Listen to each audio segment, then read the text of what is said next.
Introduction to Harry's Code, Origins and Purpose. Harry Morgan, Dexter Morgan's adoptive father and a police officer, discovered Dexter's homicidal impulses when Dexter was a very young child. Recognizing Dexter's innate urge to kill, which Harry called the Dark Passenger, Harry sought to channel this dangerous instinct in a way that would prevent him from harming innocent people or ending up locked in prison or on death row. We can do something to channel it. Use it for good. To do this, he created what is known as Harry's Code, a strict set of guidelines designed to control Dexter's violent impulses and enable him to use his compulsion to kill only for what Harry believed was a greater good, targeting only those who deserved it.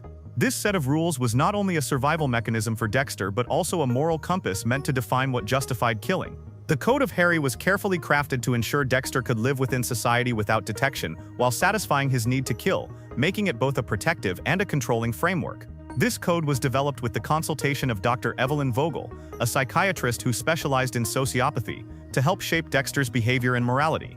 Rule 1: Don't get caught. Techniques and rationale. The foremost rule in Harry's Code is don't get caught. Harry emphasized this rule above all else as Dexter's safety depended entirely on his ability to evade detection. To reinforce this, Harry even took a young Dexter to witness an execution to impress the consequences of being caught: jail or death. The entire code's remaining rules support this prime directive by insisting on methods that avoid suspicion. These methods include blending into society and appearing normal by faking emotions and maintaining a facade of everyday life. Dexter must leave no physical traces or forensic evidence at crime scenes, employing meticulous cleanliness and careful planning, such as using drugs to incapacitate victims and cleaning all surfaces afterward. Another critical part of avoiding capture is never making a scene. Dexter must stay calm, avoid emotional outbursts, and never let his kill become personal or messy, as these behaviors could reveal him. Emotional detachment is key because being emotionally involved clouds judgment and heightens risk. Proud of you for coming, bro. I know you hate funerals. How you holding up? I'm managing. No, I'm not. Keeping my face pinched in sorrow for 2 hours straight's a real chore. Essentially, Rule 1 is a comprehensive survival strategy to ensure Dexter's continued freedom and ability to operate without detection, emphasizing calculated behavior and invisibility in everyday interactions. Rule 2: Never kill an innocent. Harry Morgan's second rule is uncompromising. Dexter must never kill an innocent person under any circumstances. This means Dexter's victims must have verifiable guilt, a confirmed history of murder, not simply suspicion or Dexter's speculation. The code establishes a rigid definition of innocent, someone who has not killed others or escaped justice for murder. It forces Dexter to exercise meticulous research and caution before acting, requiring solid evidence of guilt such as criminal records, eyewitness accounts, or confessions. Harry's intention with this rule is not only to prevent Dexter from harming those undeserving, but also to transform his murderous urge into a twisted form of vigilante justice, ensuring society is protected from wrongful death and maintaining a strict moral boundary.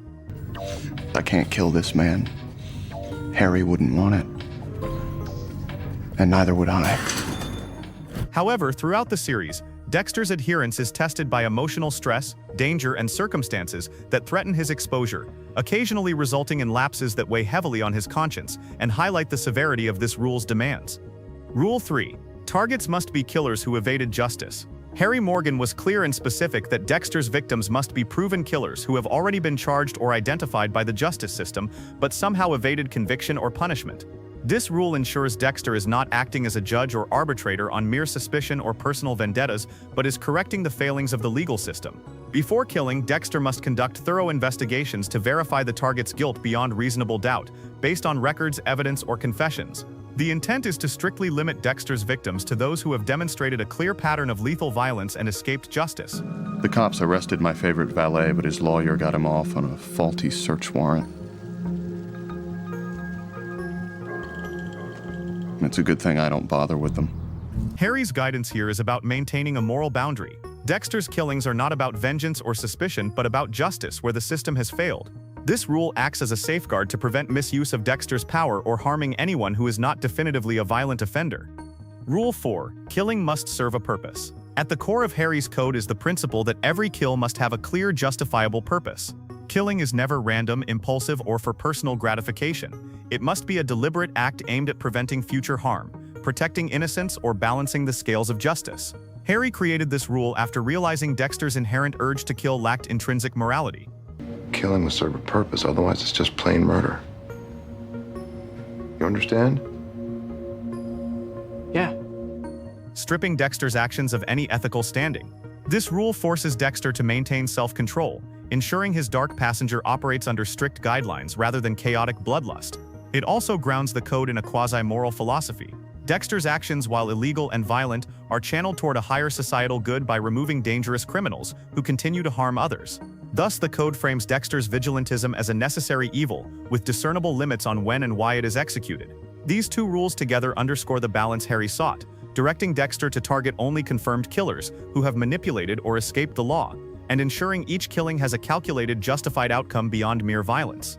This helps Dexter maintain his facade of normalcy, while keeping his darker impulses restrained and purposeful within the code's framework. Harry's code thereby imposes a strict ethical structure onto Dexter's actions, embedding discipline and moral logic into a path that could otherwise lead to chaos and indiscriminate violence. Additional rules: blending in, faking emotions, and controlling urges. Harry's code goes far beyond just the explicit rules about who Dexter can kill and when. A significant part of Harry's teaching focuses on how Dexter must conduct himself daily to avoid suspicion and capture. First, Dexter must blend in socially by maintaining normal appearances and behaviors. This means faking emotions that he does not genuinely feel, and acting like an average person to deflect scrutiny from those around him. These practices help Dexter to mask his dark urges completely. Harry also stressed that Dexter must never make a scene. This means staying calm and collected no matter the circumstance. You're in control of your urges, not the other way around. You don't understand, Dad. I need this. It's not just a sport to me. I'm sorry, son. I have responsibilities at work. Emotional outbursts or losing control could lead to mistakes that expose him. Leaving no evidence behind is critical. Dexter uses various methods to ensure that nothing can connect him to his kills, including careful preparation and cleanup. Overall, these rules serve the primary guideline of don't get caught by teaching Dexter how to camouflage his true nature in plain sight. Additional rules: avoiding personal involvement and emotional attachment. Another crucial part of Harry's code is the emotional discipline Dexter must maintain. Harry warned Dexter never to get emotionally involved with his targets or people close to him because personal feelings could cloud his judgment.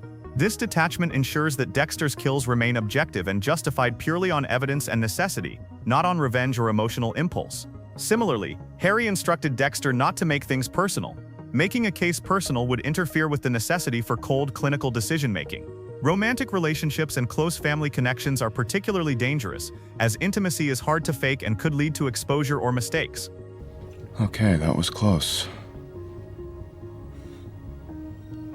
I'll admit making out with Rita was interesting, but if I don't keep a lid on this, it could be the end of us. Harry also instructed Dexter to not confide his secret to anyone, keeping the code and his nature strictly to himself as a means of self-protection.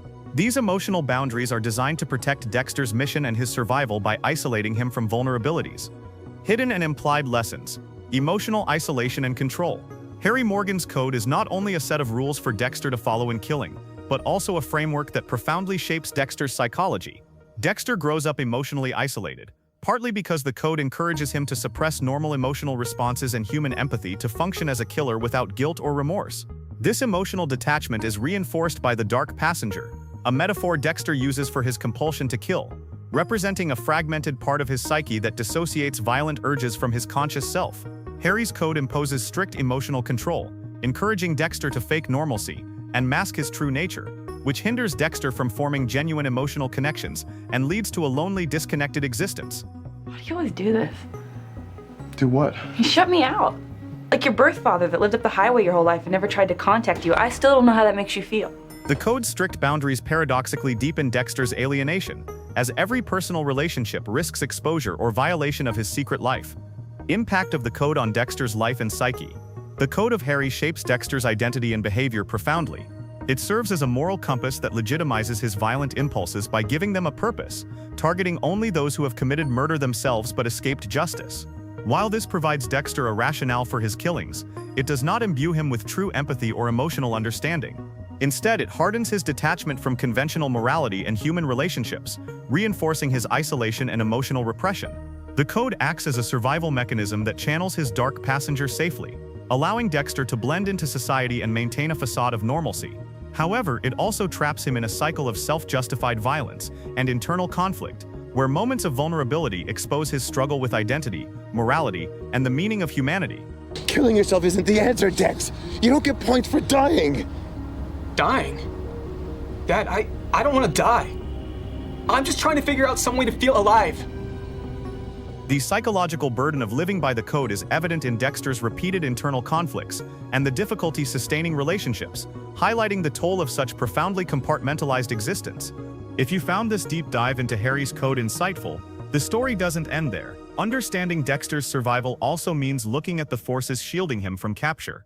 In the next video, Dexter breaks down every way Captain Matthews helped protect the Bay Harbor Butcher, and you'll see exactly how he managed to stay one step ahead, thanks to help from within Miami Metro.